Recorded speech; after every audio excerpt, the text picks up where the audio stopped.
વહાલા સુજન બંધુઓ, આપ સૌને ખૂબ હેતથી જય શ્રી કૃષ્ણ.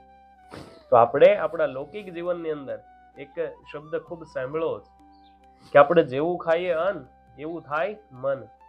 તો આ અન્ન અને મનને તો સંબંધ સમજ્યા, પરંતુ ચાણક્ય નીતિની અંદર એવું કહ્યું છે કે આપણે જેવું ખાઈએ અન્ન એવા થાય સંતાન. તો સંતાન અને અન્નને શું લાગે વળગે? આપણા મનમાં એવો પ્રશ્ન ઉદ્ભવે ને કે આ શબ્દ કેવી રીતે શક્ય છે?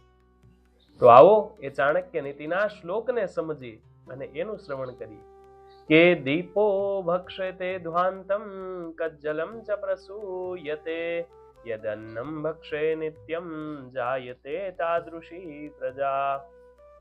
કે દીપો ભક્ષતે ધ્વાંતમ કજ્જલમ ચ પ્રસૂયતે, કે એક બંધ ઘર છે કે જેની અંદર ક્યાંય પણ પ્રકાશ નથી, અને એની અંદર જો એક દીપને પ્રજ્વલિત એટલે કે પ્રગટાવવામાં આવે ને તો ત્યાં પ્રકાશ થઈ જાય છે.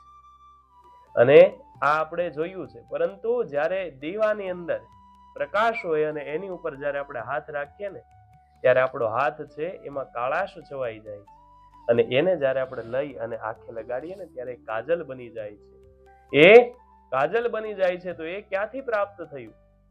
તો કે દીવાએ જે અંધારું હતું એનું ભક્ષણ એટલે કે એનું ભોજન કર્યું, અને એની અંદરથી શું બન્યું?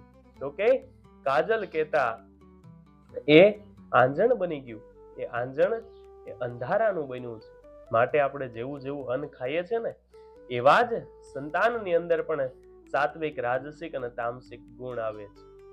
સંતો અને શાસ્ત્રો બંને આપણને હર સમય કહેતા હોય છે કે જેવું અને તેવું ન ખાવું, જ્યાં ને ત્યાં ન ખાવું, અને જ્યારે ને ત્યારે ન ખાવું.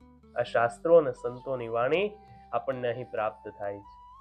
તો નીતિ શાસ્ત્ર, આ ચાણક્ય નીતિની અંદર 8મા અધ્યાયના 3જા શ્લોકની અંદર આપણને જોવા મળે છે. તો આપણે પણ આ શ્લોકને સમજીએ અને આપણા જીવનની અંદર શાસ્ત્ર વચનને પાળીએ એટલી વાત સાથે આપ સૌને ખૂબ હેતથી જય શ્રી કૃષ્ણ.